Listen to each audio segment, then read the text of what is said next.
নমস্কার। আজকের এই সাংবাদিক সম্মেলনে আগত সকল ইলেকট্রনিক মিডিয়া এবং প্রিন্ট মিডিয়ার বন্ধুরা, সবাইকে আমরা আজকের এই যৌথ আন্দোলন কমিটির পক্ষ থেকে আজকের এই সাংবাদিক সম্মেলনে স্বাগত জানাচ্ছি। আপনারা ইতিমধ্যেই অবগত আছেন, আমাদের রাজ্যের মাননীয় মুখ্যমন্ত্রী, উপমুখ্যমন্ত্রী এবং বনমন্ত্রী সহ আমাদের পূর্ব ত্রিপুরার সাংসদ মহোদয়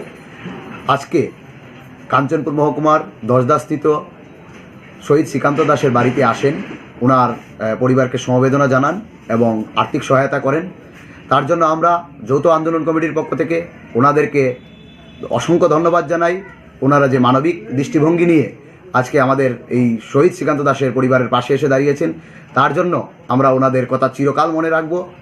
তৎসঙ্গে আমরা আমাদের যৌথ আন্দোলন কমিটির পক্ষ থেকে রাজ্যের মাননীয় মুখ্যমন্ত্রী তথা মন্ত্রী ক্যাবিনেটের কাছে অনুরোধ রাখতে চাই যে ওনারা যেন আমাদের যে যৌথ আন্দোলন কমিটির দাবি যে দুটি পরিবার থেকে তাদের সদস্যদের হারাতে হয়েছে, স্বর্গীয় বিশ্বজিৎ দেববর্মা এবং আমাদের শহীদ শ্রীকান্ত দাস, ওনার পরিবারকে 20 লক্ষ টাকা আর্থিক অনুদান দেওয়া হয় এবং পরিবারের একজনকে যোগ্যতা অনুযায়ী একটা যেন সরকারি চাকরির ব্যবস্থা করা হয়, সেই দিকটাও যেন ওনারা মানবিক দৃষ্টিভঙ্গি দিয়ে এবং খুব গুরুত্ব সহকারে দেখার জন্য রাজ্যের মানবিক সরকারের কাছে আমরা যৌথ আন্দোলন কমিটির পক্ষ থেকে অনুরোধ রাখছি। তৎসঙ্গে আমরা এটাও বলতে চাই, আমাদের যৌথ আন্দোলন কমিটির আজকে যে এই ওনাদের সফর, সেই সফরকে আমরা স্বাগত জানিয়েছি এবং আমরা সমস্ত এলাকায় ওনাদের স্বাগত জানানোর জন্য, শান্তি সম্প্রীতি শৃঙ্খলা বজায় রাখার জন্য আমরা যথোপযুক্ত ব্যবস্থা করেছি। এবং কোনো যদি কারোর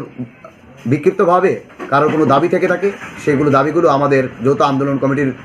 দাবির মধ্যে ছিল না এবং সেই দাবিগুলো যদি কেউ করে থাকে